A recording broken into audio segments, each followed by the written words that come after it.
All right. Hello, Denimheads, and welcome to the 43rd episode of the Sons of Selvedge Podcast. This is a podcast where a group of friends get together to talk about denim, menswear, and related interests. As always, we've got a bit of cutting up and occasional explicit language, so keep that in mind. But yeah, let's say it's a special guest episode where we've got our great friend from the London area, Mohsin Sajid. Welcome, Mohsin. Maybe do a quick intro about yourself and what you're wearing today, and then we'll intro the rest of the cast. Oh, hi there. My name is Mohsin. I'm a denim designer.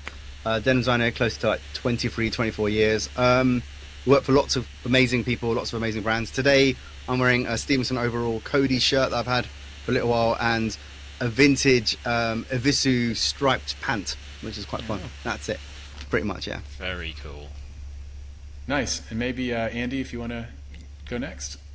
Yeah, I'm Andy, obviously. I am wearing a Pharaoh's tee that I've had for a while. I am. Hello? Yeah. Alright, okay. Sorry, it's always gone wrong. So I'm wearing a Pharaoh's tee. I've got my Black Horse Lane NW1s on because the weather has finally, temperature just dropped enough that I can start wearing jeans again. And then I've got a Filson trucker on as well. So cool. Very bog standard. Kevin, how about you? Hey guys, so I'm Kevin. Back again this time. I'm wearing a Pharaoh's shirt and just some linen shorts today because it's been very, very hot, almost 30 degrees in Copenhagen, which is unusual for us. So it's been a belter. Something light. And I've got my sweet cold beer right in front of me as well. Excellent. What beer do you have? I have a Belgium Orval. Oh, Orval, yeah, nice. It's like a Trappist brewery, right? It is, yeah, it is indeed, yeah. Very nice. So that'll keep me going. Cool. Lex, how about you? Oh, so hey everyone, Lex here. I am wearing... Anyway, hi guys, Lex here. So I am wearing the Green Balms made by Warehouse 1880s pleated blouse, which is, I'm sure, a garment, I'll just show Mohsin, that Mohsin will be talking about later for various reasons. And just a pair of shorts I made, and that's about it, not very... Oh, and I'm drinking decaf coffee because I am too hungover to drink beer. I drank too much beer yesterday and fell asleep on the kitchen floor, so... Wow. Nice. I woke up to a friend of ours who was staying with us coming home and thinking I was dead, and then realising that I was just drunk. So anyway, cool. And hi everyone, I'm your host David. I'm wearing a Pure Blue Japan black over dyed indigo T-shirt, a Stevenson overalls company Maverick trucker jacket, and some double indigo Tanuki jeans. Cool. So, Mohsin, thank you so much for being our guest today. I guess we've all known you for a long time. Like, I remember I first met you when I worked at Black Horse Lane, and you were coming in to teach some of our denim master classes. And over the years, you've been kind of a good mate to all of us and a member of kind of the larger London centric denim community. So it's super cool to have you on. Maybe to kick things off, if you want to kind of give us a little bit of an intro about how you got into the industry and sort of, kind of like where you got started with your denim journey. Okay. I'm a trained fashion designer, but I studied fashion as well. So I went the usual route of studying. I went through a textile route. But I ended up graduating in 2002, and one of my very first jobs straight out of university was actually working for a company called Okini, and Okini collaborated with Evisu and Levi's Japan and lots of other brands as well. But I ended up doing all the denim related designs for that company. And so I ended up working a lot for Levi's Japan and Levi's Europe. And my denim journey started around 2002 to 2003. And ever since then, it's been primarily only working for denim brands. So for the first 10, 15 years of my career, I kept my head down. No one really knew who I was. But probably for the last 12 years or so, more people have started to recognize the work that I'm doing, because I started my own company called Endrime then as well, together with my wife. And We as a slash consultancy slash educational company, but yeah, but I'm still. Most people might know me from the work I do at Endrime. They might know me from the educational work that I do that I've been doing for 20 years. But yeah, but I'm very much into the space of educating people. I have quite a large archive of garments as well, so I educate through the garments that I've collected. But I've got my own denim brand as well, which some people might know me for. But I've worked a lot with heritage brands, so Visu, Edwin, Levi's of course, and lots of British heritage companies as well. And the recent years, it's been quite fast, quite not so much fast fashion, but a lot of companies like Vivienne Westwood, and a lot of like supplier based stuff, which is kind of looked down on. But I've been designing a lot of fabrics that the likes of Levi's or M&S or some other brands would use. So a lot, and traveling a lot to Japan and Hong Kong and everywhere where they make jeans. I've probably visited everywhere now. So be it LA, Mexico, Pakistan, Bangladesh, you name a country that makes jeans, I've probably been there now. So yeah, that's what I do. But I'm a denim consultant, really. That's what I am. Sorry, it's a bit summed it up quite not so long, or sort of. Yeah, long. we always joke that you're like our kind of denim mad scientist buddy or something. Like just kind of know everything about everything.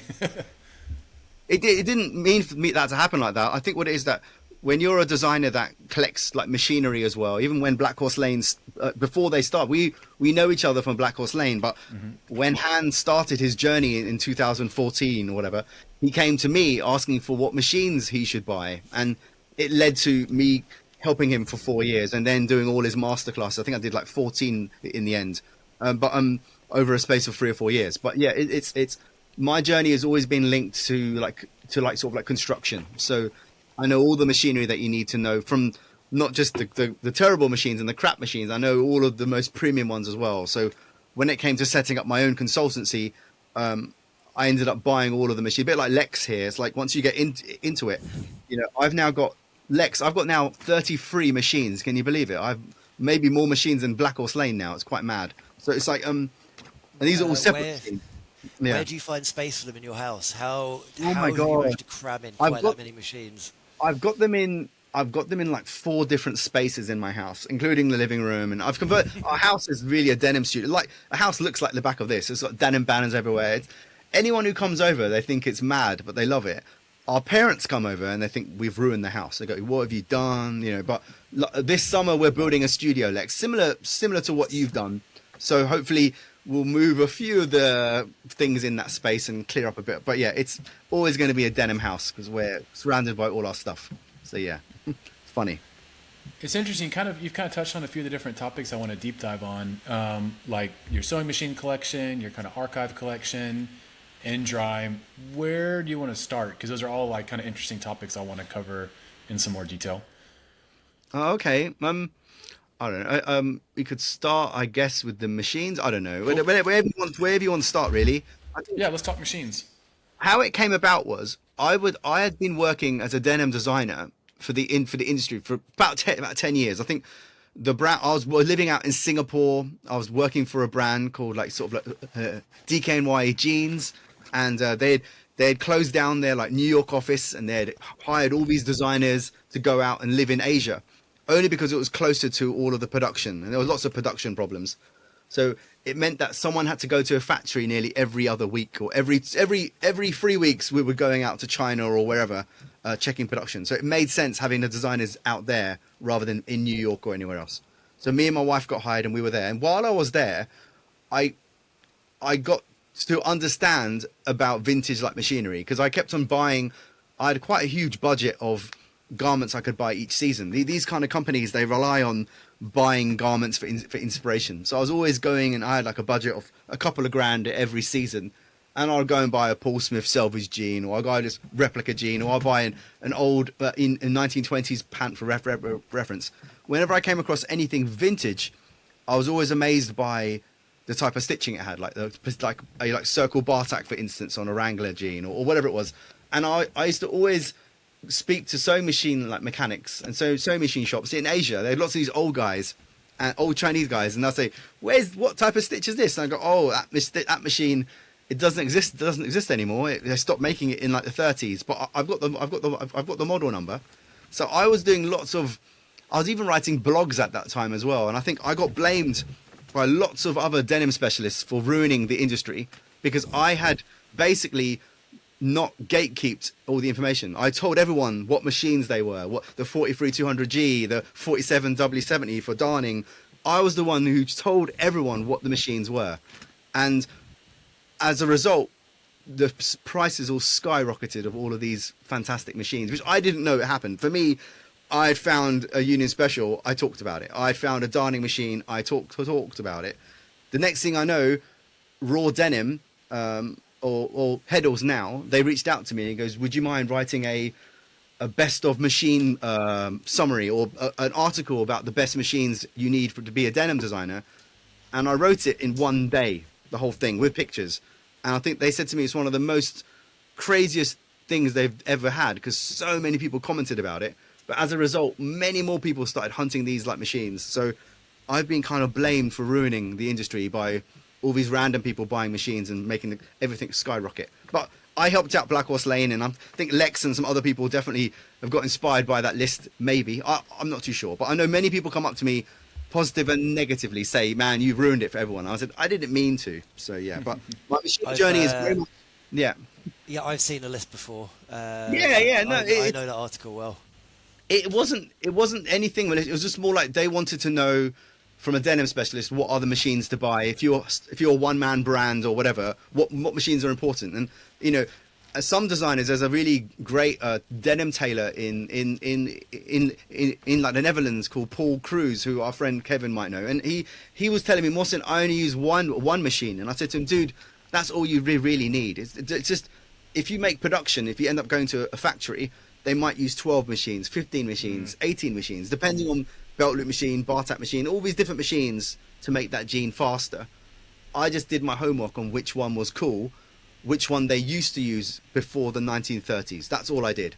And then luckily for me, I managed to buy nearly all of them before this list was I have public. to think it's a net good thing, right? Because if all those machines were like only known by a small niche audience, it would be less excitement and interest to keep them working, to keep them going. Yeah. So I have to think that it's actually a good thing because it means that there's more light and awareness and interest in these old machines than there would have been if you completely.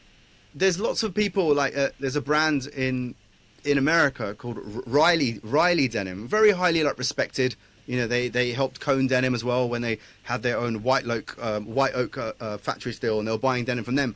But they made a whole thing about some of these machines are so rare, there's only a dozen left in the whole planet. And so a lot of people were making up stories about these, a bit like Avisu saying that, you know, they managed to get the old Draper looms, and which is all crap as well. So a lot of people telling not so true stories about machinery, bigging up themselves in some respect. So, but no, I think I don't like to gatekeep. I'm one of these sharing people. That's why I'm an educator. So if anyone asks me, like there's factories that I work with and they say, sorry, we haven't got the right machine to do that hemming or whatever, I'll just go and buy them that machine. I did the same for Black Horse Lane.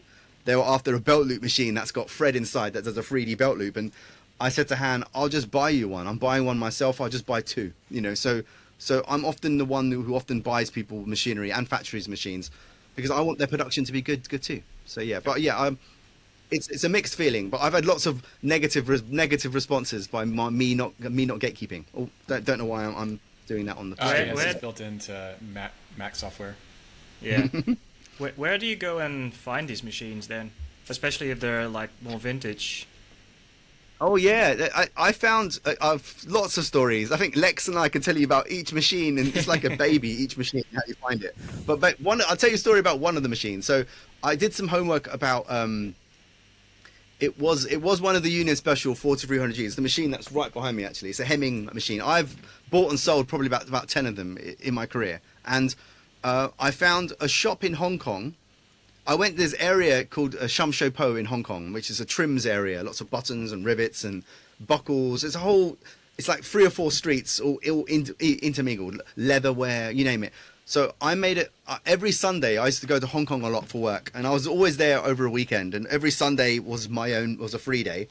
So I said I'm going to explore Sham Shui Po every Sunday, and I'd made a little grid, and I went to every single shop, and I would always ask. And there was lots of like machinery shops in these shops, and some of them are really old, and some of them are quite not so nice looking. You go in and it's not really clean or anything. And I would ask the question, do you have sewing machines? Do you have anything black, like a Union Special?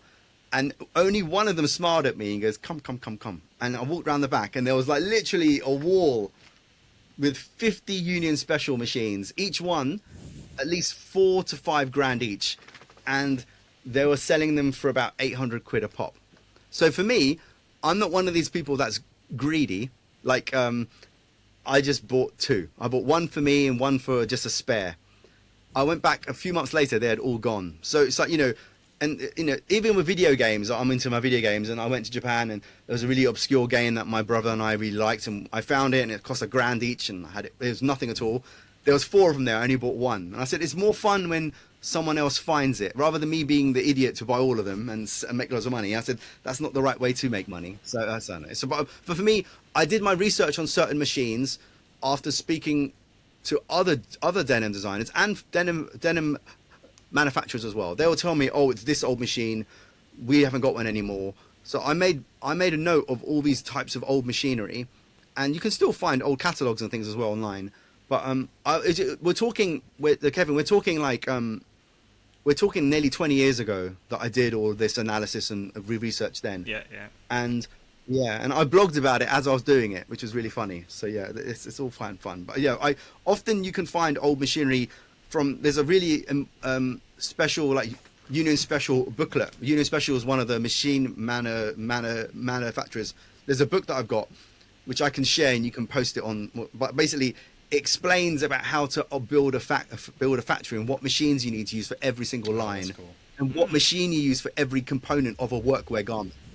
So it lists it with the picture. So Right.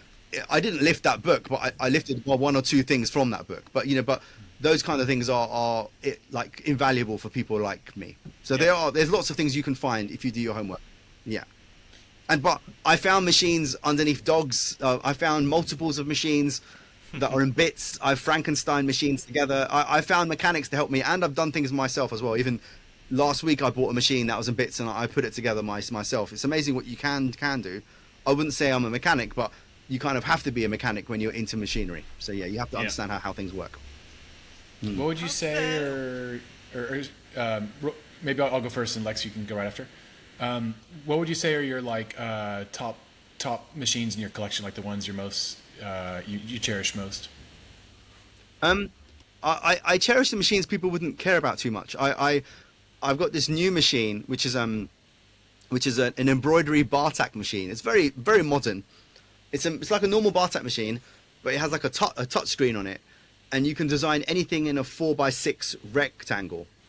So circle bar tacks, zigzag patterns, your name, and it's amazing because I found old patent drawings of things like a circle bar tack or triangle bar tack or weird things which you need to buy a cam for. Like each machine did a different task. Now I can combine all of them in one machine. So even though I've got all these old machines, I've got a machine that I've drawn in the patent drawing in the exact scale, and I press go and it does the embroidery in that same stitch. And I think in the UK I might be the only person who's actually got one. So it's like, but that machine's cool. I'm really into my old stitching. I've got a couple of twin needle machines that are a like 3/16 measurement, which is like a 6 twin needle, and I've got a more modern machine which is like a brother modern machine, but you can design a stitch for it. So I did this collection back in 2020, which was based off a vintage collection that's from a miner's point of view. So imagine if you found a garment down a mine from 1873 or something, or 1874 or whatever. It was like that. It was a whole collection based on really old garments, and I've got some pieces some garments based on that. So I copied the actual stitching of that garment, all the misstitches and all that wasn't threaded properly. This machine that I've got, it's like the Tesla of sewing machines. You can design every single stitch and have multiple different versions of it. So I managed to make a whole replica collection, and everyone thought I stitched it really crappily, but actually I imitated something from the from the 1800s. So they're the ones that I really like. But I have lots of old ones like the darning machine. I've got all the ones that you need for sure, but I like some of the more modern ones. I'm really enjoying a lot more at the moment. So yeah, Lex, you had a question, I think. I think it was Andy who had the question. Oh, Andy, go. Yeah, it was. So yeah, it was a bit of a weird one. Obviously, all these machines that the brands want to use, like the the Union Specials, they're old. They're like rocking horse shit to get hold of.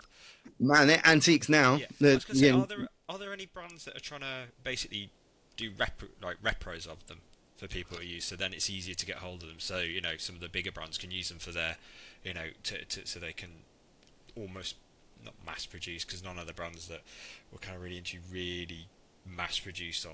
None of the brands make, Andy. So let's just look. If you talk to a brand, only some of our Japanese friends, like Ironheart, whatever, they might have a vertical setup where they grow their own cotton and they've got their own sewing machines and the rest of it. But any brand that we know about, even Capital and some of the others that we all respect, or Stevenson Overall, whatever, they'll go to a supplier and make it. So that's first thing. But going back to the machinery itself, it's a bit like the looms. A similar very question about the selvage looms is like, why don't we make new selvage looms anymore? And it's the same answer that I'm going to give about the sewing machines, like sort of behind me. A lot of these machines were made at a time where there was no stretch. That's one thing. So we had to invent a zigzag stitch to add a bit of stretch. We had to invent a chain stitch machine to add a bit of stretch, to add a bit of flex in the garment.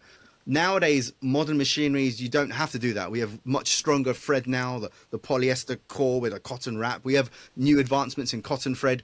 Basically, things have changed since 1940, where you don't have to necessarily buy that machine anymore. But also, to make a machine, every single component, you need to make a mold for it. So even if they replicated just the Union Special hemming machine, which is a tiny machine, the size of like a coffee machine, it's tiny. You would have to invest, close to probably 100K to make all the molds and all the parts for it again. Then you would have to have a minimum of maybe a couple of 100 or 500 machines to make it viable for a factory to not mold them, but to make the machine. So you'd have to basically invest in close to a 500 to 1,000 machines. And it's such a specialist thing that we're all into. Could we find 1,000 shops to buy? That's true, yeah. All of the important shops like a Son of Stag or whatever, or a Selvedge in SF or whatever, they've all got the Union Special already. Would they like to have a spare one? For sure. But then there's something quite romantic about having the older machine as well. Like, I remember I bought Clutch Cafe when they opened their store. Could have been like 6-7 years ago, but way before COVID.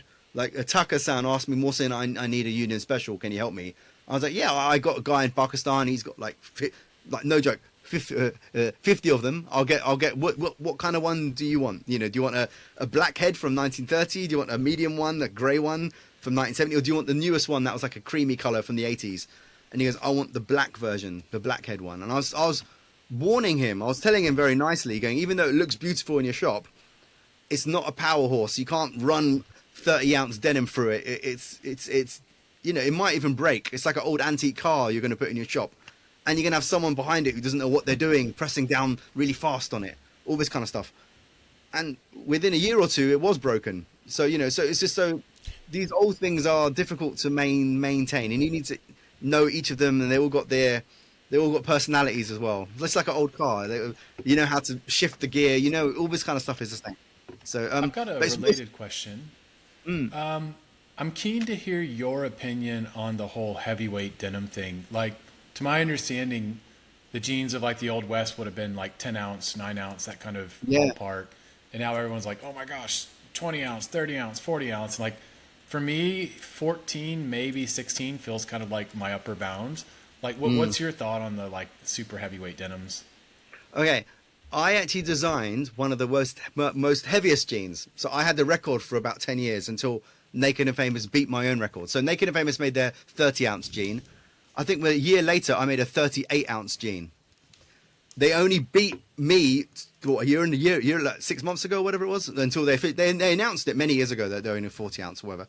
But it's just a bit of fun, isn't it? It's a bit of, it's, as I say, it's like why not? But saying that, the earliest jeans that we know about, they were 8 to 10 ounce. That's true. They were 2x1 construction, kind of like a shirting weight that like sort of we would wear now. And these garments didn't last very long. If you go down a mine shaft or if you're on your knees, hacking away at rock, within a minute you're going to rip your jean or rip your overall.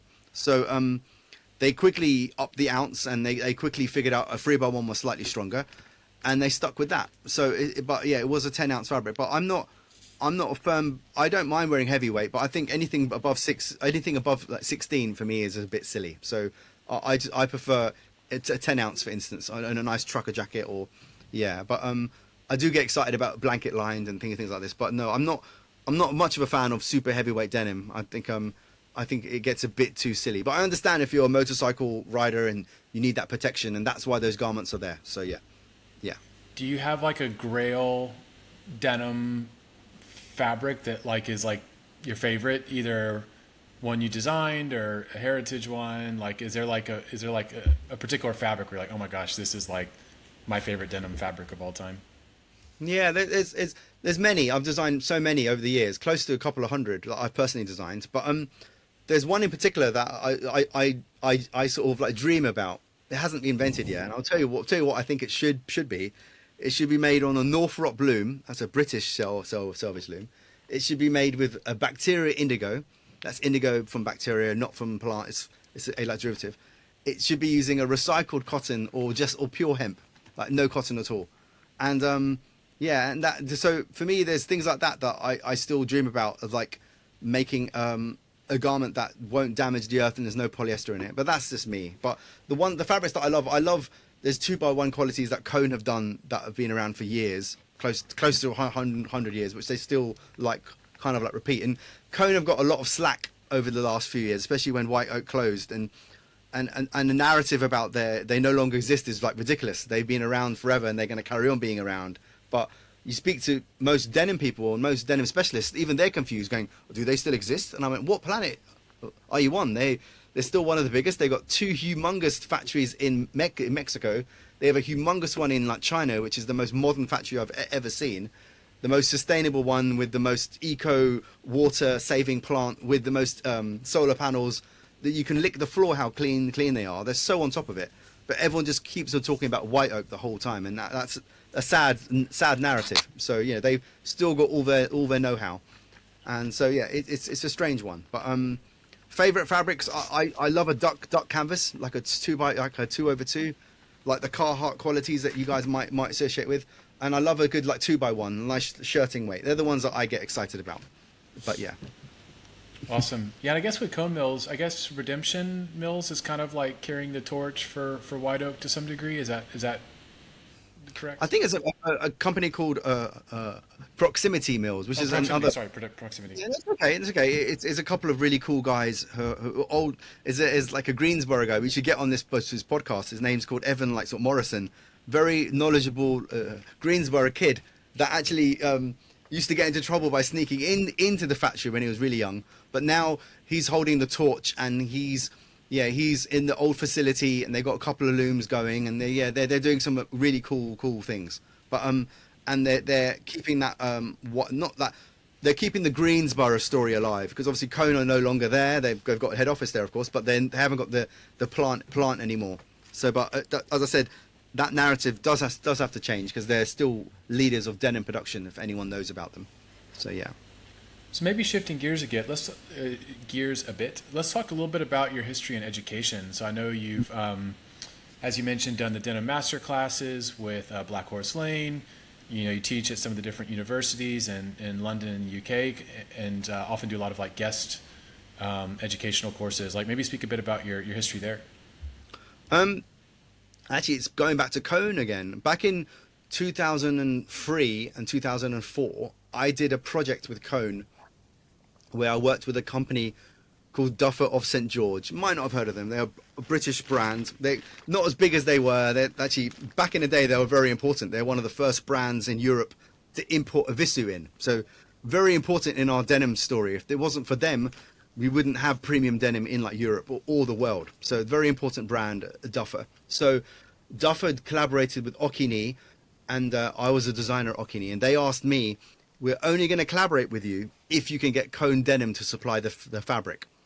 Cone Denim at this point had just gone bankrupt, kind of like the first time. So I didn't know anyone at Cone. So I literally Googled them, found a guy called Ralph Thorpe, who's an industry like legend. Emailed him, said, "Hey, I'm Mohsin. You don't know who I am. I want to get some fabric from you." And then he told me, "Mohsin, we know a little bit about you and a little bit about your company, whatever. But they're saying we would love to design a denim for you." So actually, I know Roy Staple always claimed that he's the first one to make a denim with white oak many years later. That's not true either. So there's many of us, including myself, who made a like proprietary denim with cone before anyone else, like in the modern like era. So we ended up designing a new selvage on their selvage looms, and we made 2 seasons with them. And then at the back of that, Cone was so pleased with me and them getting back into Europe again, and they were so pleased for me. And they said, "You know what? We're doing this denim school. We do it every year. Would love you." And Amy Leviton worked at the same time at Okini at that same time, and they said, "We would love you and Amy to come and visit our Cone Denim School." That was in 2005, and then I went to the denim school, and then on the back of that, my very first like university. I think I wrote about it on LinkedIn or something like that. And my very first university, which is Westminster like University, they contacted me and they said, "It would be great if you could come in and just." This is like 3 or 4 years out of university, so I was still kind of a freshie in some respect. And they said, "Do you mind coming in and telling some of the students what you've been doing for the last couple of years, and maybe bring in some of your work examples?" And it started with that.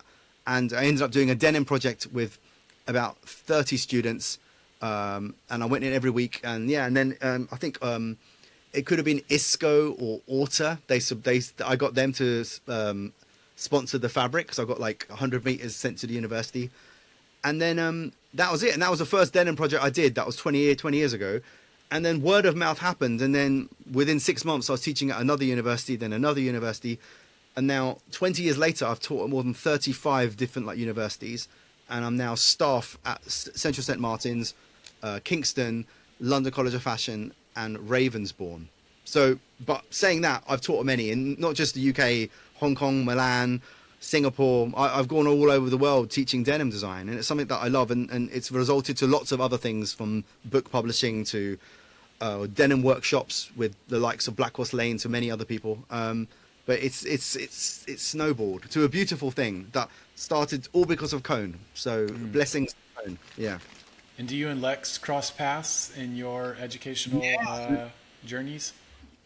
Lex is awesome. I think I've taught on his master's course, maybe 3 years going now. Maybe I'm going into the 4th year. I don't know how many years we've been doing it, Lex. But he always gets me to come in the winter months, and we do a little zero waste masterclass, denim history workshop, 3-week thing. It's really fun. It's cool. I like teaching quite master students, because they're already quite knowledgeable about construction, and they're just more interested about the concept of it, or pattern cutting. I teach everyone from like kindergarten level. I'm not even lying. Young kids all the way up to masters and PhD. I prefer teaching a lot of the really young students and the really mature students. The ones in between, I end up being like an agony aunt for them, and talking about their problems at home, or which is also fine. But yeah, I like teaching the masters and the younger ones more. But yeah, it's good. I think the project should be fun this year, so we're going to be running a 4-week zero waste denim project, where we're going to get students to basically try and kind of recreate archetypal denim garments, but find interesting ways to reduce the waste, so get them to think about sustainability in their work. I think the last few years I've been exploring, everyone thinks it's a bit of a tagline or some stupid thing I'm saying, but every garment that we make, David, if you didn't know, there's always 20 to 30% of waste when you cut it. That's how the patterns are laid out on the fabric. So some people like myself, and there's some other people in our world who are doing much better work than me, and they're looking at existing patterns like a trucker jacket or a type 2 and making it fit the fabric exactly, and like literally with no waste. And when I went over to the Levi's archive 3 years ago, I gave one of those type 2 jackets I made with no waste to Tracy Panic in the archive, going, "This is actually based off one of your patterns, and I want you to have it." So it's like, so they were really amazed that I took something of theirs and made it zero waste. So it just it's possible, and I think it's a quite fun task for younger designers to try and design stuff that first of all, you wouldn't know it's zero waste. That's really the key here, is designing a garment so it doesn't look like a weird garment. So it looks like a trucker, or it looks like your favorite shirt from Stevenson Overall, whatever it is, but they've just done it in a way where there's no waste involved in it. So yeah, I don't know if I've tangented out a little bit, but yeah. That's interesting. And is it kind of like you're adding extra allowances that use up the gaps between the panel pieces, or is it changing the shapes of the different panel pieces, or is it just Both. like getting really, really smart about how you lay things out, or all of the above? Like sort of everything you've just said is completely valid. It's a bit like when you're writing a letter and your T can be longer, or the I, it's just like manipulating the patterns to fit the fabric. Some people are against it. Like I've had arguments with other zero waste specialists going, Mohsin, all you're doing is you're putting the waste back into the garment. And I was like, it's a tough one. But I do it through like dart manipulation, or making the garment slightly wider than you need. You need it to be maybe adding a cinch buckle. So it's, there's other ways. If you look back in the past, just going back 150 years, 200 years, most things were zero waste. So all you have to do is just look 200 years earlier and find solutions very, very quickly of what they were doing. They weren't making multiple sizes of everything. They weren't making a 31 and a half, a 32, a 30. They weren't doing multiple sizes. They were just doing key sizes, and you just wear one size bigger and just like cinch it. There's other solutions, or an obvious one is when you have a stripe or a check, and most modern designers want to make sure the stripe is always matching, that it's perfect. Like, I mean, there's one of my friends on Instagram just yesterday posted a picture of this striped pant and how all the seams weren't aligned, and she goes, "Oh, I don't like it. I think it's really bad quality." But I said, actually, they probably did it to save fabric and to be more sustainable. So it's just looking at it differently, really. And how much does the directionality of the grain actually matter at the end of the day? Like, let's say, just like a selvage denim garment, does it really matter beyond aesthetics? Lex can also answer this question as well. Maybe you can go first, but I've definitely got some answers on that. Lex, why don't you go? You're pattern master. I would say it depends on the fabric. If you're working with soft fabrics like silks, silk chiffon, satins, things like that, it's really important because they've got so much bias stretch. So for listeners who don't know what the term bias means, if you think about a piece of fabric, it's you've got your warp and your weft yarns going at right angles. So you pull the warp, you pull the weft, there's no movement in it. But when a fabric is on the bias, you're essentially pulling it at a 45-degree angle, and because you're not pulling the yarns in a straight line, the fabric will move. And you can test it on your jeans. If you pull them on the warp or the weft, there'll be very little movement. On the bias, there's a little bit of movement. Soft fabrics, there's lots. So it's really important that the grain is accurate. Heavier fabrics, I mean, the rule of thumb is where possible you follow the grain, but if it's a heavy fabric without much bias stretch, you can kind of get away with doing what you want, really.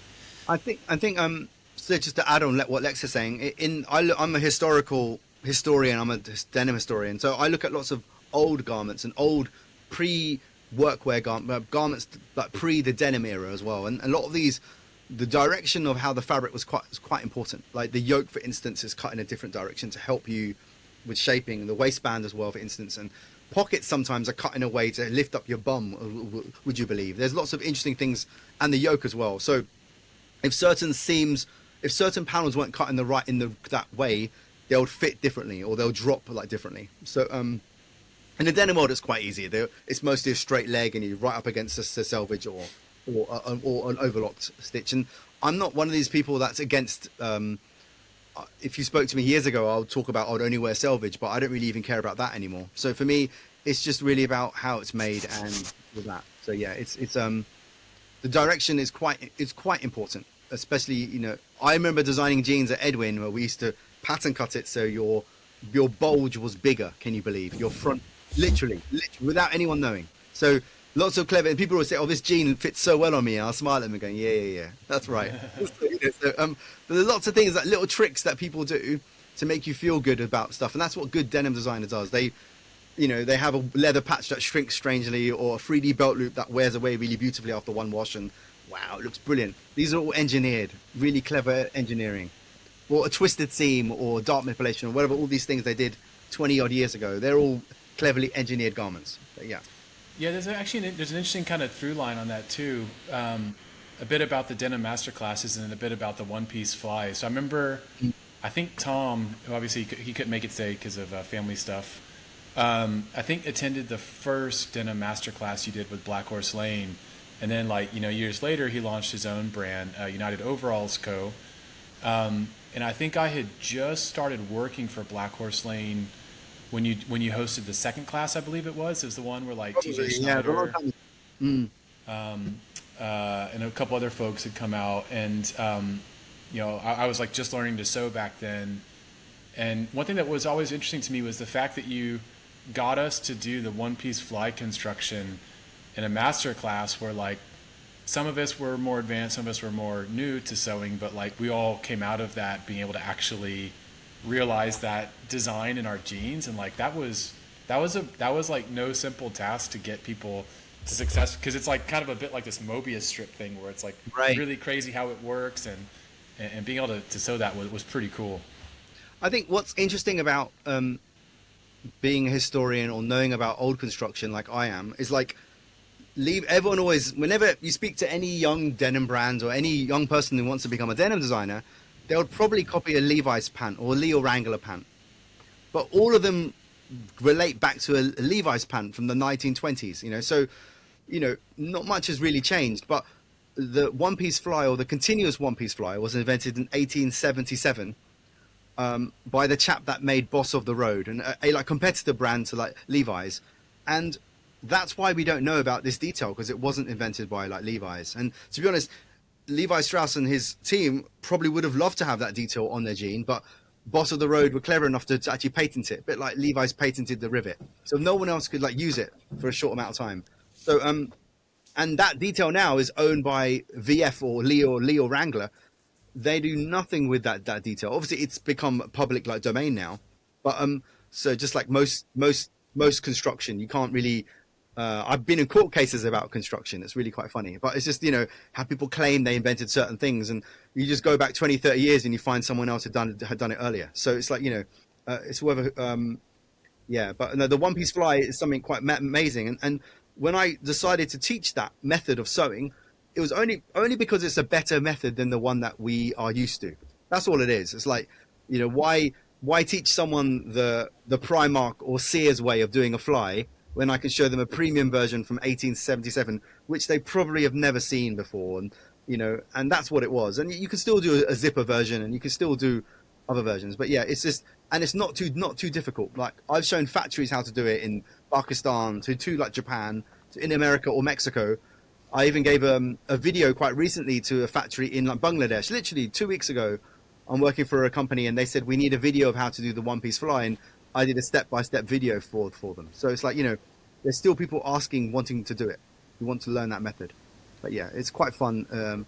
It's fun. There's so many details that are lost. I'm doing a construction patent book in the next year, pretty much about lost construction workwear sewing like details. So that's going to be fun. I'm sure Lex's pattern cutting module will probably have that as like their reading list. But yeah, it's going to be quite fun. Yeah, maybe let's dig into the books topic a bit. Both kind of, I know we've always talked about like all this stuff in your head and the need to get it on paper, and I know you've recently been starting to put out some archive books in terms of like Endrime's archive, and the book you're showing me Inspiration with those Hong Kong-based collectors. Like, kind of like what else going on in the publishing space for you? Oh my God! So it's been a plan of me and my wife Sadius for a long time. I think it's related back to our education as well. So whenever I teach at all of these classes, sometimes it's with Lex's group of master students, sometimes it's with BA students, like 150 students in one class, and the only questions I get asked all the time is like, what reference books can I look at? There's only a certain amount in the library.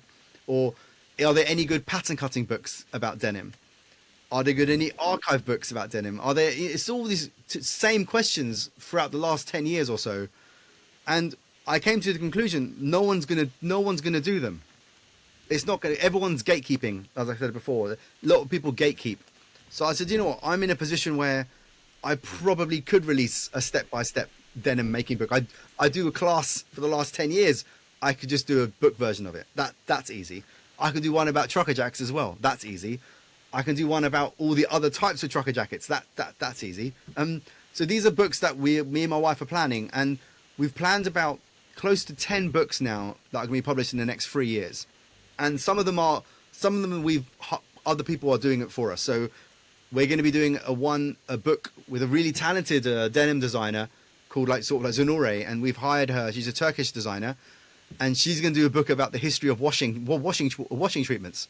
And it won't just be about the history. Of course, we're going to interview key people in the book and important people that invented certain things, like the guy that invented stone washing, for instance. We're interviewing lots of cool people, but we're also going to have about 10-15 garments in the book where we're going to dissect and show people how to create that washing treatment at home and for the industry. So it's a book that will cover it all, which is awesome. We've got other books coming out about other people's archives. We have this. I've got some of them to hand. This is a great book. I'm showing it to camera, but all our friends that are listening, they won't be able to see this. But this is a book that we did, and we went to Hong Kong to teach actually. And when we were in Hong Kong, I was there for close to 2.5 weeks. And if you follow me on Instagram, I often give a day-by-day blow of what I'm doing each day. I'm quite mad. Like, my wife gets quite annoyed with me, going, "You shouldn't show people what you're doing every day." But I end up doing it. So these Hong Kong collectors contacted me, and they said, "You won't know us, but we know you, and could we take you and your wife out for dinner?" And I said, "Okay, yeah, I don't mind. It's quite cool." And then we went out for dinner with them, and over dinner, they started showing me vintage garments that they had bought. These aren't just random things on eBay. These young gentlemen had bought things that are like 70k, 40k, 100k. They had spent money on beautiful things that they had bought. And I asked one of them, "How many more pieces have you got?" And the guy showed me his phone, and it wouldn't stop scrolling. So I immediately said, "Okay, we're going to come back to Hong Kong and photograph the entire archive, all the nice things so far, and do a book about your collective." So we're doing another 3 or 4 big collective books like that. From one, which I can tell you now on camera, which would be exciting. We're publishing a book about Corey Pyewitz's collection. He's been doing this book for 20 years, and me and Sadia are going to help publish that book for him. And we're going to release that. Bandit photographer, right? Bandit photographer. So his book's coming where Awesome. We literally have seen the work print, and Sadia for the rest of the summer is going to be readjusting the book and getting it ready to print. And we're going to go to print on that in October, and we're going to release it in Inspiration in Tokyo in November. We have another 3 books that we're releasing before October. It's pretty mental, but all of them are related to education. We did a book just this past April where I took 8 historical garments, like really rare garments, and then a lot of my students and Lex's students as well, lots of younger designers, they ask for patterns now. Like, I show them an old garment, and it's like, "Have you got the pattern for it?" And I'm like, "No, I've got the real thing though." So now what we've done is we've reverse engineered 8 historical garments from the 1870s up until 1999. We did the twisted jean as well. We reverse engineered all the patterns, made Gerber versions of them. They're like the digital versions. We also did the Clo version, so we did 3D models of all of them. And then if you get the book, you also get the digital file as well. So not only does it include all the historical information about the garment, in most cases I've photographed the original as well from a museum. So it's gone into that much detail. So we're doing a lot of books about construction and the history. We're doing so many. It's quite exciting. It's going to keep me busy at least for the next 10 years or so. So yeah. And make sure you tell us about your Endrime archive book. Oh yeah, that I'm doing a second one literally in the next 2 weeks. So yeah, this is one of the ones. Obviously, it's a pretty big book. It's in inches world. It's probably about 2 inches thick. It's pretty large, and it only includes 200 of the pieces from my 3,000 piece archive. So actually, what happened was, a lot of my students always ask me, "What trucker jackets have you got?" or "What vintage styles have you got?" And I'm like, I'm a bit lost actually. Like, I've actually forgotten half the things. I'm not even lying. I bought so many in the last 20 years. That is a way of me cataloging what I've actually got. So when I catalog garments, I put a code on there, and then I often reverse engineer it and get the pattern of it as well. So half of the garments in my book, I've actually got patterns of. Like, I'll show you one for instance. I've just randomly opened this page, and it's MS 23/414. This is a garment that I made, but I've already got the digital pattern of it. So a lot of these garments I kept a record of if I got patterns of them or not. So a lot of my students would ask for the patterns, and I'll just bring them in or give them the Gerber file.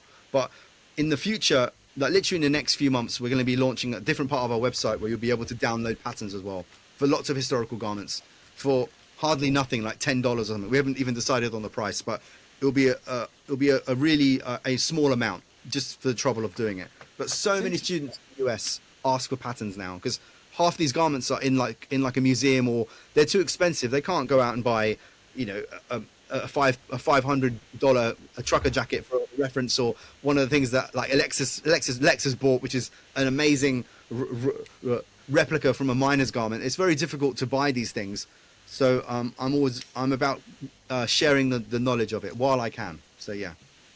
Yeah, super cool. Cause like I at one point made a shirt, and like I've kind of designed a few shirt patterns, but like I basically had to work off of patterns I bought off of Thread Theory because there's just not many places. I mean, maybe Merchant and Mills is kind of the other option, but if you want like workwear patterns, they're just like you can't really get them. So you can't get them. And selling them is great. Not only that, it's like most brands. You know, if you go to a factory, they will have patterns for everything, but they're not allowed to give it to you because they don't own them.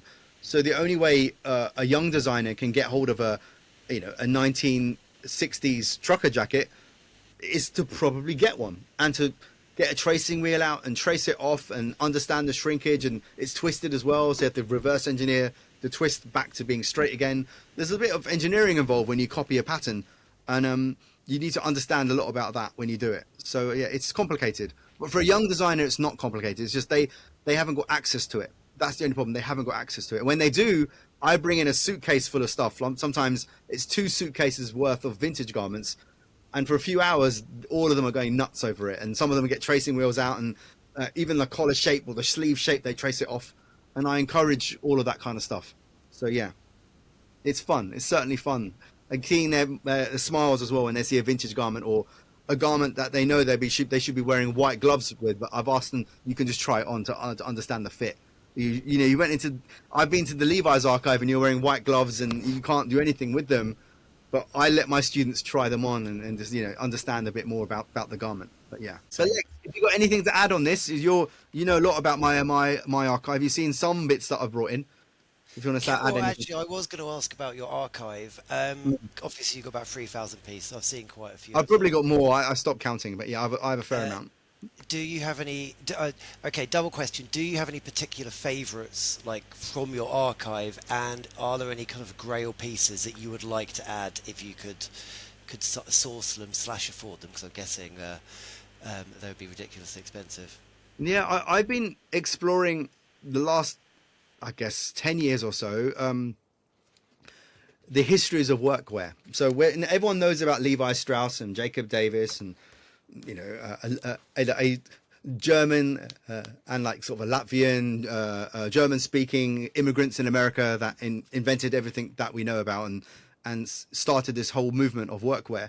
But actually, I'm quite excited about the period just before it. So all the European tailors in Germany, England, France that were making not just workwear but tailoring. So I'm interested in the earlier periods of workwear and tailoring, and I've been buying as many pieces as I physically can, and these are things that people wouldn't even care about, like a trouser that's got an interesting cinch buckle on it, or a trouser that's got a beautiful split back yoke, or a trouser that's got a bit of padding on the knee, a tailored trouser which has got a curved waistband for better fit.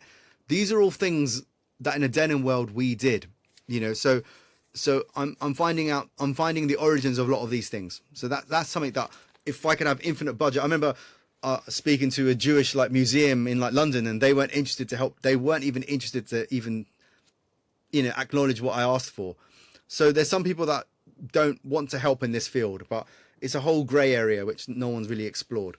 My favorite pieces are things that are the smallest things I've got. I've got scraps from a mine, and I've got tons of smaller things that I think are priceless because the fabric is amazing, or the thread color is amazing, or even I've got bits from a mine with the actual Levi's rivet on, and you can clearly see the first stamp on it. They're the things that I love a lot of. but yeah, I've got beautiful pieces that even predate. I've got pieces from the early 1700s and that aren't denim, but they're indigo. And I have lots of nice things that aren't denim, that aren't regarded as denim, but they all got that denim story, so that indigo story. But yeah, it's the smallest things that they're all going to feature in some book one day. I might do an exercise with your students, Lex, where I might bring in some scraps and just for an afternoon go and try and figure out what this garment was. Let's all investigate it together. You know, it's like a bit of a pocket with a bit of the fly and a bit of the pocket. It's like enough to design it, you know. So they're the kind of fun tasks I would like to do. Has anyone done any good documentation or like a book or anything around the evolution of indigo as it pertains to workwear? Like that could be a pretty interesting one of sort of like why it was used, how it's evolved, like resurgence of natural, etc. Well, lots and lots of amazing books. There's a prominent person that's still doing amazing stuff. Her name's Jenny Paul. It's like a really important indigo specialist, and she's quite active on Instagram as well. She's written some really amazing books on indigo. Indigo is fascinating because indigo comes from about 200 to 300 different plants. If you didn't know, it's grown all over the world. In Europe, we had woad, which type of class as indigo, but it's different really, and it didn't have a deeper blue that we have in indigo. The indigo that the Levi's team and the earliest mills in America use, and Levi's weren't the first people to use indigo, by the way, in like workwear. It predates them, even though they claim to have invented the blue jean. It's not really that true. There's garments that predate Levi's that were workwear that were indigo as well. So you know, this is the indigo from the Indus Valley region in Pakistan, or modern day Pakistan. So imported over. So but indigo is fascinating. Indigo is remarkable. This natural indigo is remarkable because it's got antibacterial properties. It takes care of the earth. It's got all these beautiful things about it. But the indigo that we use, and 99% of all jeans that are made, is chemical indigo. So that's from petrochemical. It's the evilest stuff in the world. Even if you buried 100% organic jean in the ground with that type of indigo, the indigo will still be there in powder form. So it would be there for 100 years. So the indigo that we use is quite evil. But natural indigo, you could practically drink it. So yeah, I wouldn't advise it, but you can. Yeah, I was interested. I got to see the Oyo Fukutin couple when they were in the Bay Area recently, Hiro and Ryo. Amazing. Super interesting. They were showing these jeans they had found in like somewhere in a field in Japan that they think potentially were from like the original instance of OA many years ago, and it was kind of cool to see how like when they had been constructed, that whoever had built the fly had like used indigo denim on the fly on the inside, but the rest of the jean was a black, like a sulfur based dye, because I guess at the time they were made there was like indigo shortages or something from World War II. Like really interesting history around these jeans, and they're currently in the process of like recreating that exact pair to the best of their ability, which is super neat to see that. They're one of the best manufacturers in probably the planet when it comes to workwear. When it comes to real like workwear, that couple are unbelievable. I've been buying their stuff for many years, close to probably 15, 20. I've been always buying their stuff from the beginning, from when I remember coming across them, even before Standard and Strange, but made them really like popular. But yeah, I have lots of their pieces that I always buy. Mostly to understand, because they get their hands on lots of historical garments and they reproduce them. A bit like when Levi's have their LVC line and they reproduce an old garment.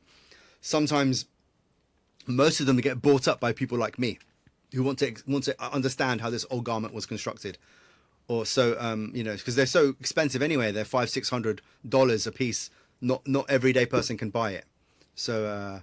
But they're amazing. That couple are really amazing. I met them for the very first time at this the inspiration that just passed. Even though I've known them for years. Yeah. They knew who I was. I was like, oh my, we were both, you know, a lot of bowing to each other because we all respect each other. So yeah, it's quite nice. Maybe on that topic, pretty cool to see your inclusion in the upcoming issue of Avant magazine. I think it's like a collector's issue, right? Like all about the denim collectors. I was very surprised. Eric's cool. I was very surprised he asked me. Obviously, I think he's mostly interviewed other collectors and other people that buy and sell, and yeah, I'm very surprised to be asked. I didn't think I'd even get in that kind of yeah, very honoured to be in that cover. It was a huge surprise. I think I might have been the last addition to it. Maybe from the range of books that me and my wife have published in the last year, he probably had to think about including me now. But no, we've known each other for years and years. I think even his very first issue of Avants, I had a picture of I think it was a Sweet Or pant or some pant where it said on the patch it said made with white labor, and he was asking me like, have you got a high res picture of that garment? And I said, I do. I took a picture of it 10 years ago. You know, it's one of these things that I take thousands of pictures every year, like thousands and thousands of different garments. It would be hard for me to find the original. This is just one I had on my phone. You know, I obviously airdropped it to myself and then from a folder from a couple of years ago. So yeah, he's after a certain image, but I couldn't give him the high res one. But it was a beautiful pant. But yeah, it was like 2 or 3 people pulling a jean apart. I don't know if you know about the tug of war concept. Levi's claim it's theirs. You know, they have the 2 horses pulling things apart, but they themselves probably got influenced by Sweet Or, who did it first, like 7 years earlier. So Sweet Or no longer exists. Levi's sue anyone that does anything to do with the tug of war, but actually they didn't come up with it first. So it's very interesting. Whoever gets the patent first wins in some like respect.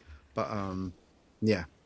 Yeah, I know like Studio to Artisans had like their 2 pigs pulling jeans. Yeah, I remember 2 piggies or 2 tanks. Studio Artisan are amazing. They're really funny. How I remember going to a showroom close to 12, 15 years ago, and he was showing me stuff with Rudy from Son of Stag, and we were smiling and laughing, going, this is awesome. Obviously, it's very difficult to sell that stuff in Europe, but this is awesome, you know? So it's like, yeah, really funny. Yeah, it's interesting. Maybe shifting gears a bit, I'd like to kind of cover the evolution of Endrime, because I know it's kind of meant different things at different times, whether it's like the garments you designed and sold versus like your consultancy. Maybe tell us a bit about the story of your brand Endrime. It got to the 10-year mark of me working for brands like, you know, Levi's Japan or like DKNY Jeans and Timberland. So I got to the 10-year mark where I was a designer. And then I'd realized after 10 years of being a designer, and when you're a designer, like any designer working in a big company, you're just a CAD monkey. You're designing the best-selling fits. You have meetings with the merchandiser about what color was best this year or last year. You have endless meetings about nothing. You have meetings about trims and a 4-hour meeting about a pocket placement. You know, you get far away from the product as you can. And I'd realized at the 10-year mark, I hadn't sewn anything for 10 years after I finished my fashion studies. So I made a decision when I was in Singapore, and I lived in Singapore at the time. I was working for like DKNY Jeans, going, when this job eventually finishes, which it might do in the next few years, or might go home, I'll probably will have a crack at doing my own thing. But I was very nervous about doing my own brand, because I realized I knew instantly when you have your own brand, and anyone who's listening who has their own brand, they will know what I mean. The amount of money you burn is ridiculous. Like, once you start going down this road of releasing seasonal collections, be it only 10 pieces or 8 pieces, you have to make multiple samples. You need to be in different showrooms. You need to go to different venues. You need to have a fashion shoot every season. You need to make booklets. You need to pay agents to help you sell it. It becomes a spiral when you go down this road. You can either not go down that road and do your own thing completely, and only, you know, I have friends of mine, Story MFG, another amazing brand. They, for their very first season, they only sold on Reddit. They didn't do any of the usual showroom malarkey or making collections or having a presentation. They didn't do any of that at all. So it's just, I went down the avenue of, let's make an awesome collection, make it small. So I used only Japanese denim at the time, Colette. I was one of the only brands in the world that was transparent about where all my fabrics came from, who made my garments. I had stamps inside. I even shared all my patterns out to people. Every season I developed about 12 to 15 pieces, and it did really well. It sold in Japan, it sold in Europe, it sold all over. But I kind of wouldn't say I got screwed over. I went down the avenue of, I met this agent, and he said, I've got meetings with these amazing stores in Paris and and if you pay me a couple of grand, I'll put it in the showroom. And obviously all these things are amazing. Wow, I'm in the same showroom as Capital and some other brands. I'm on the same rail as them. It sounds amazing. And it was amazing. You know, I was in some stores where it was me and 316 and Capital and two other denim brands, like full count. How amazing is that? My brand was in that shop. But these agents, a lot of them take advantage. Like I remember this agent in Germany, a really well-known one, said, if you don't pay me anything, but pay for my trips to visit the stores and the brands, and maybe, I think it was a small retainer, or pay for this showroom. It's like $2,000 a month for this showroom, which is not a lot now, but it was a lot then. So it ended up being like 10 grand or something for the season, paying this guy a retainer as well. And I gave him a suitcase, a small package of the best-selling things that season. And at the end of the season, I got the package back, and it was in the same fucking position it was when I actually gave it to him. In other words, he didn't show it to anyone at all. And I had a few instances of that happening to me from different people.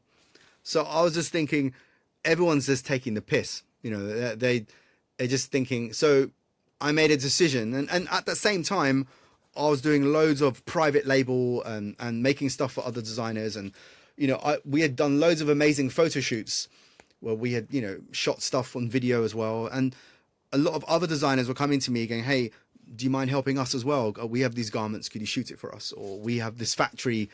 We're making this denim. Could you shoot the mill for us? So in the end, Endrime slowly morphed into becoming a consultancy. But I still do Endrime. I still make replica garments and I sell them really well. And I do lots of collaborations with amazing mills like Cone Denim and some Japanese mills as well. So Endrime hasn't stopped. It's just I'm no longer in that cycle of having a trade show. And I'm slowly going back there again with this books thing. It's really funny, where I'm being invited to loads of shows and asking me for pay for booths and all the rest of it. So we're going down that road again now where it's opening up again and people want me to show loads of stuff off. And I'm like, okay. And people are saying, oh, we'll have your books on like consignment. We'll give us, 10 pieces and we'll if we sell it, we'll sell it. And I'm like, eh. So yeah, I'm a little bit skeptical. I'm skeptical of those kind of things. But when I come across any young designers, and I say it to Lexus students as well, like don't straight away do your own brand at all. Make mistakes with other people's money. Just maybe at the 10-year mark, maybe decide to do it. But even at that stage, you to be honest, to have a successful brand, it doesn't matter how good your garments are, how sustainable they are. It's all about if you're mates with the buyer of the shop, to be honest. And if you're cool, it doesn't.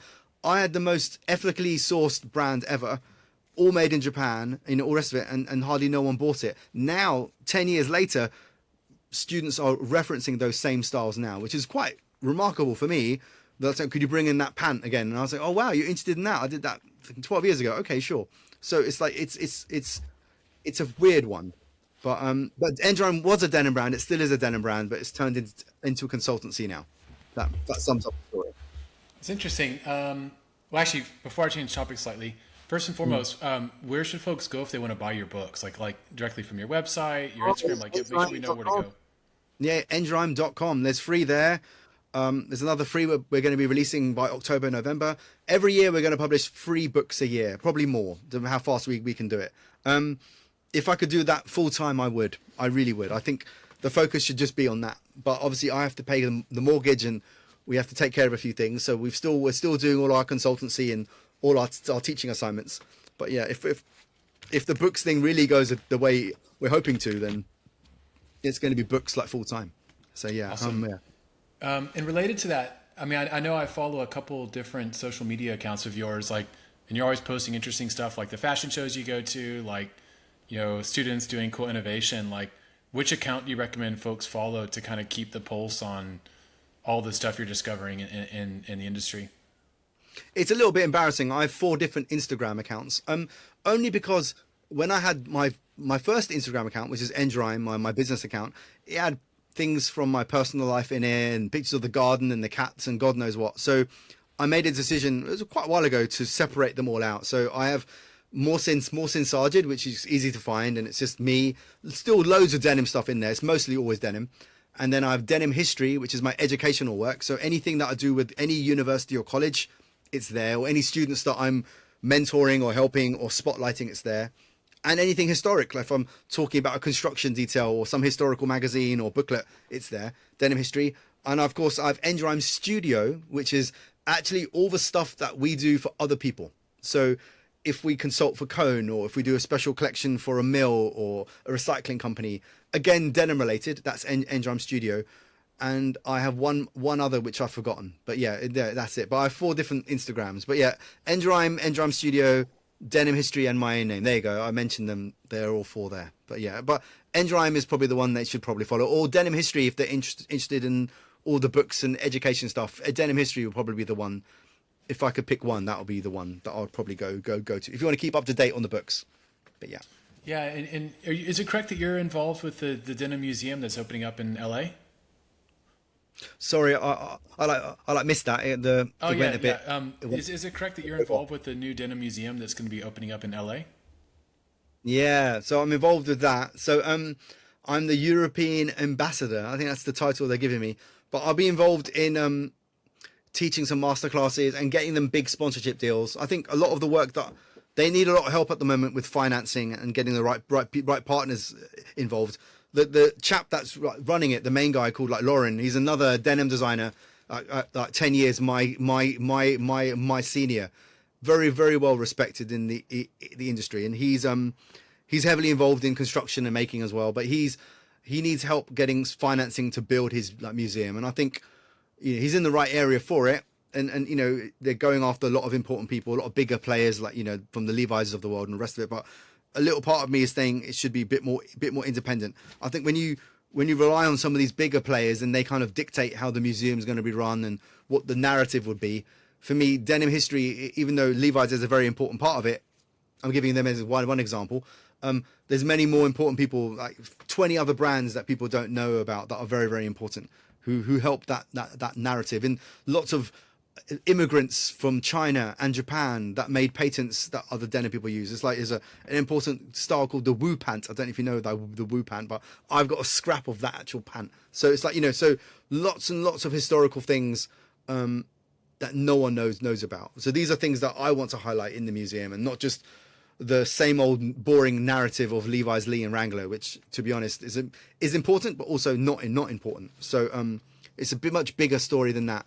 It's about Jewish immigrant tailoring. It's about lots of other things. The history of indigo, the history of cotton. All these things are very, very important. But yeah, the museum is looking to be quite awesome. It's going to be an amazing space where brands and mills can have a little showroom inside it, and it'll be a working museum with a school as well. So it's a big thing that he's planning. He's going literally put all his chips in, and he's doing it. And he's getting all the. I was in a business call with them, with about, I think, like 6-7 other people.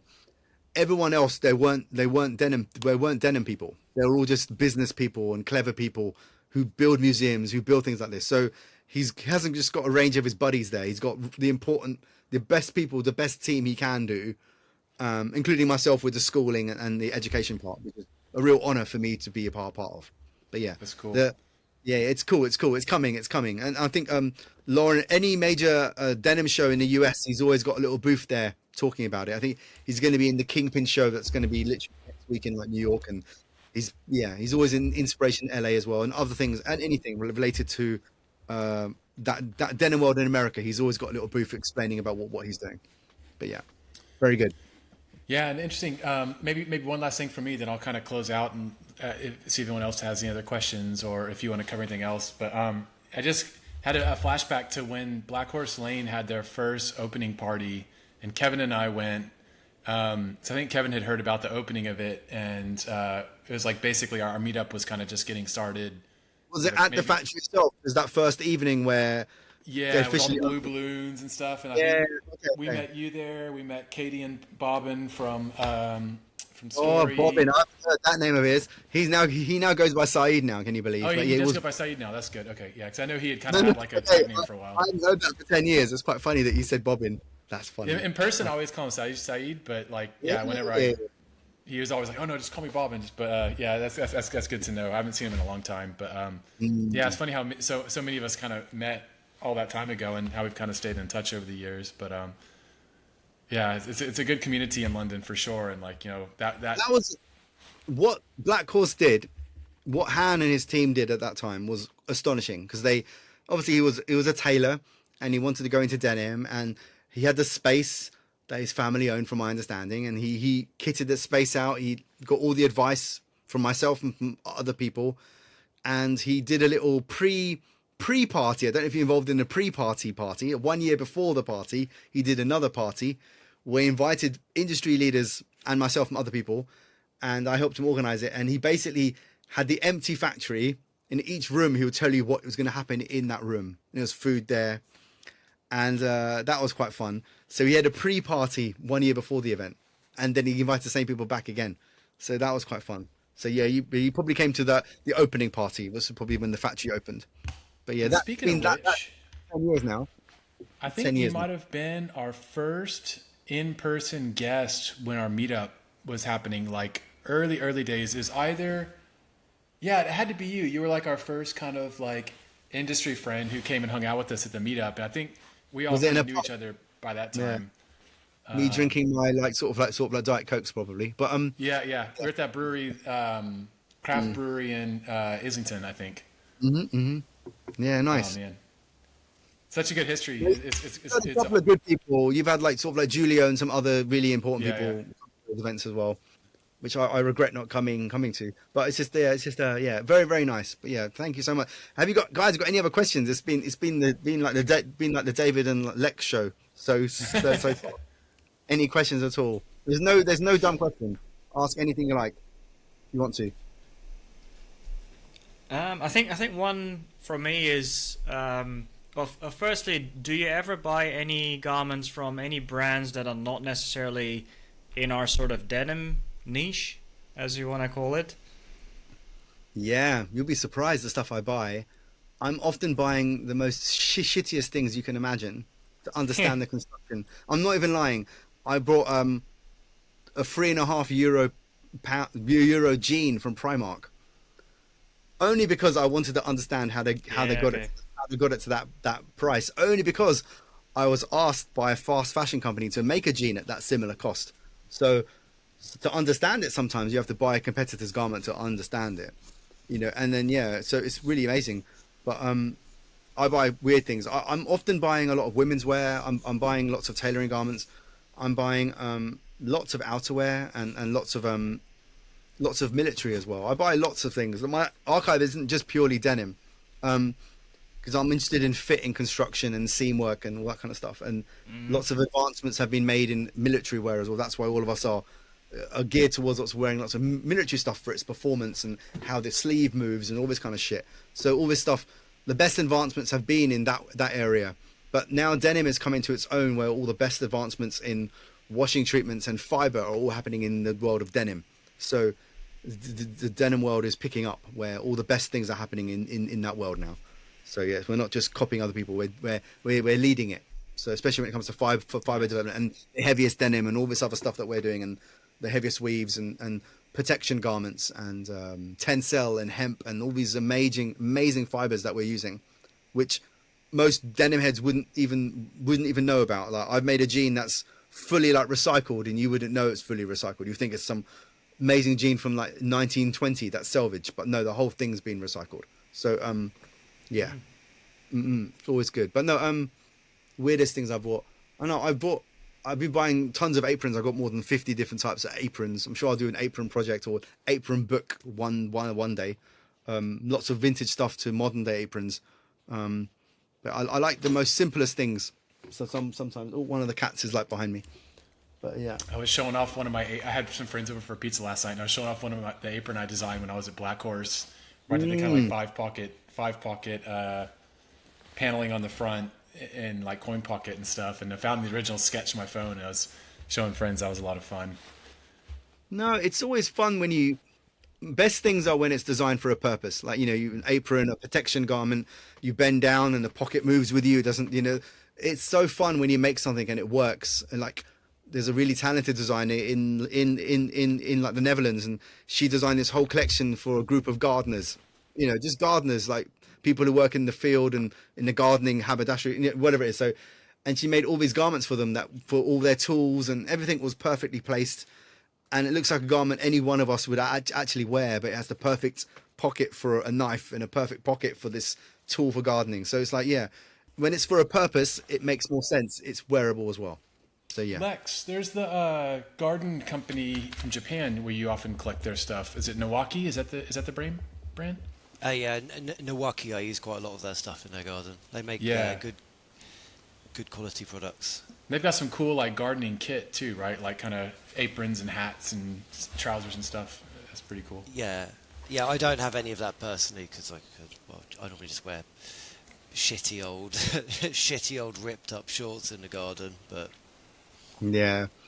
No, gardening's something that if I could just do gardening as well, I'd just do that full time. I love gardening. Yeah. Yeah, I think Andy and I have other hobbies we spend probably a lot of our Oh, time really? doing this. You're showing something to the camera then? Well, for our listeners. Oh yeah, well, just like painting models and stuff. Oh, there you go. Painting, that's fun. Yeah, painting stuff is always fun. But yeah. No, it's been a pleasure. Thank you so much for having me. I don't know if you had any other questions. No, I think we're probably good. Probably, unless Andy, you want to say any closing things, but otherwise. Yeah, my only question was,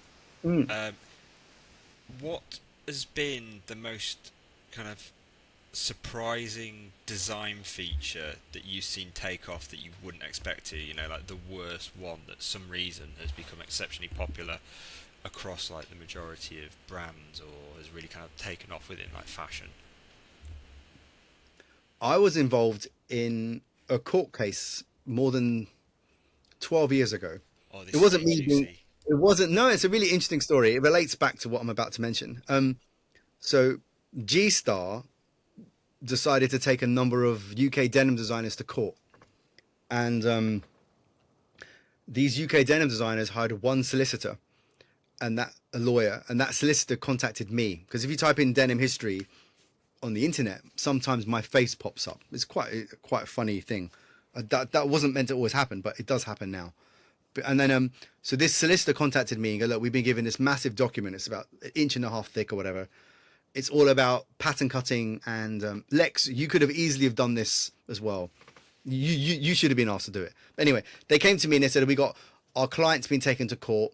They've got like 9 different points that they think that G-Star claim that other designers have copied them. Would you like to read this document and help advise us what we should do? And at that time, I said to them, I probably don't want to do it because G-Star might be a client of mine in the next few years. You know, it's best I don't go against them at this early stage in my career. And I said no. About 6 months later, they came back to me and they said, oh, we've been recommended that you're the only person that can do it, who can actually read this document and explain to us why they're being taken to court. It's all about pattern cutting and denim history. Lots of jargon about fits and terminologies. We need someone like you to help us do it. So anyway, I got paid to read this document in the end. And then they asked me, so have G-Star got a case? And I said to them, actually, probably not. Because the G-Star claimed that they invented twisted seams. They invented dart manipulation. They invented a type of crotch kind of thing going on. This arc fit. Loads of things that they had claimed that they had invented.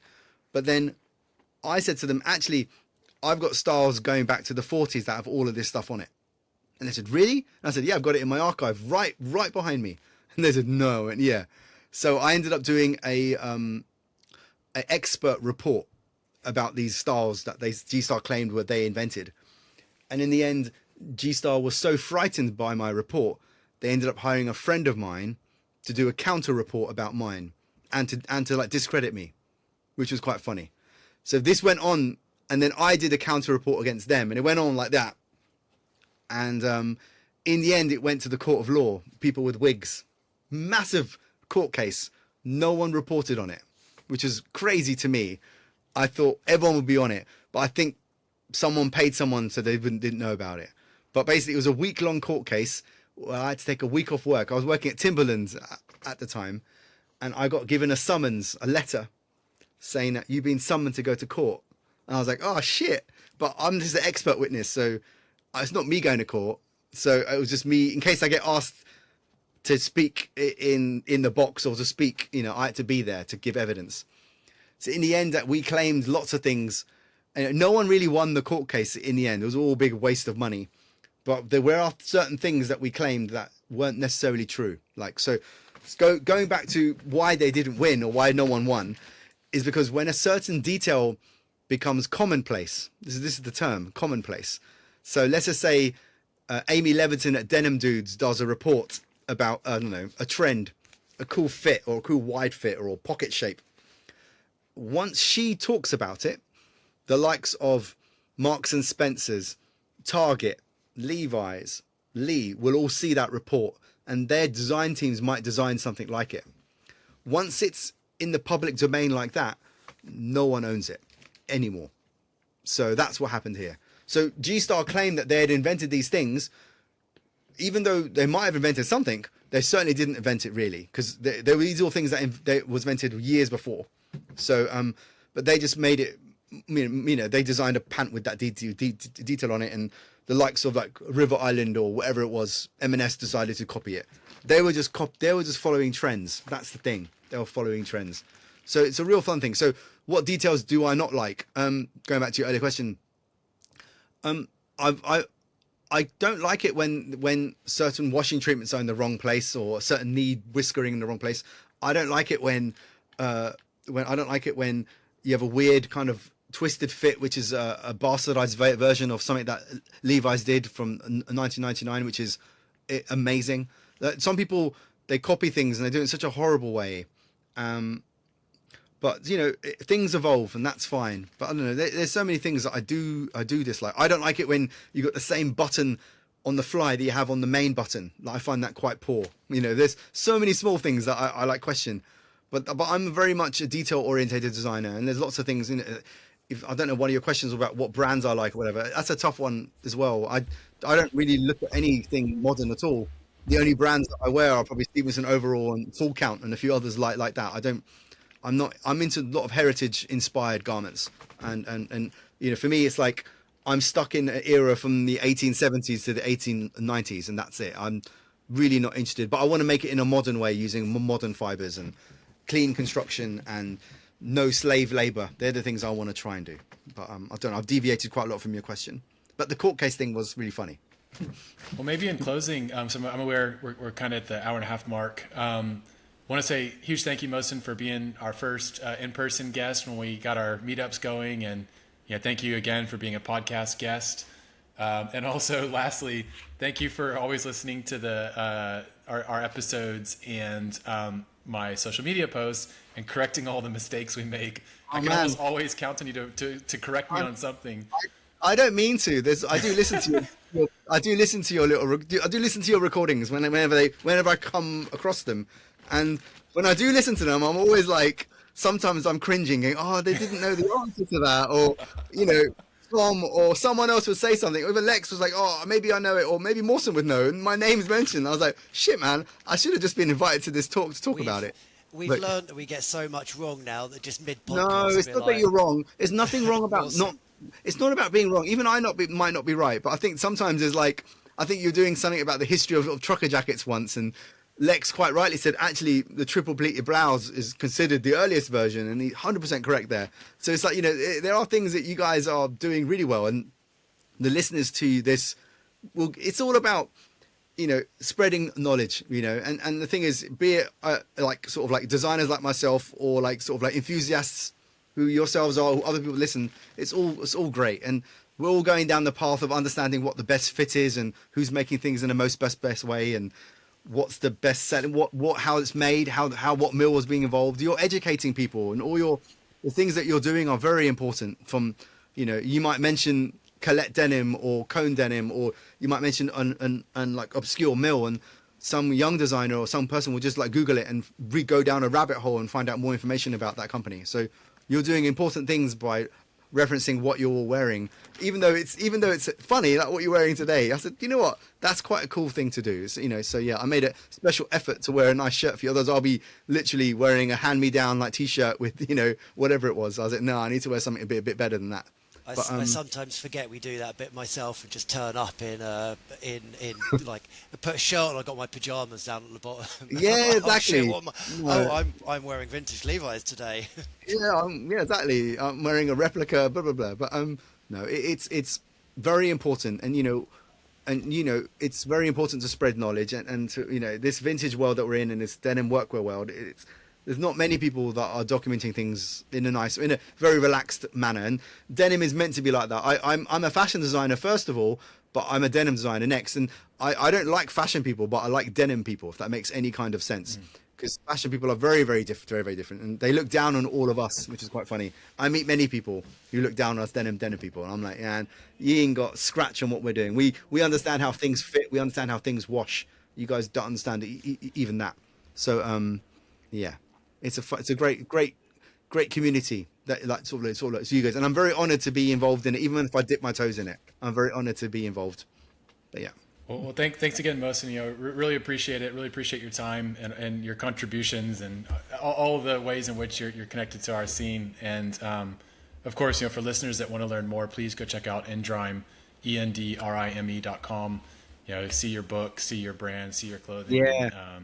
Lot of good stuff there.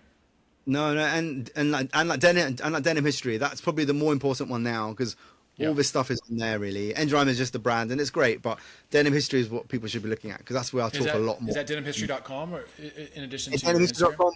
It's Instagram cool. and like .com as well. But the Instagram is what I update nearly every other week, or every week nearly. But yeah, Endrime, for sure. But denim history is what a lot of people might get a lot of information that will help them. So yeah. Cool. But thank you so much for your time. And thank you so much for having me. It was a pleasure to see you, Kevin, and Alexa, and of course Andy, and thank you, David. Yeah, I look forward to seeing you again soon. Thanks, everybody. Thanks Bye, very everyone. much.